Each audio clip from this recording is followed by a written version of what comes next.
আসসালামু আলাইকুম। আজকে আমি করলা ভাজি করব। তেলের মধ্যে জিরা দিয়ে দিলাম, গোটা গোটা জিরা। এখন আমি করলাটা দিয়ে দিলাম, লবণ, পেঁয়াজ, কাঁচামরিচ। ভাজিটার মধ্যে আমি হলুদ দিব না, পেঁয়াজগুলো মোটা মোটা করে দিয়েছি।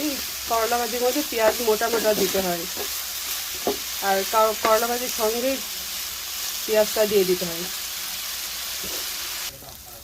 ভাজিটা আমার হয়ে গেছে, এখন উঠাই ফেলবো। আমি পেঁয়াজ যখন দিয়েছি তখন রসুনও দিয়েছি গোটা গোটা। হলুদ ছাড়া, হলুদ দিই না আমরা এই ভাজির মধ্যে।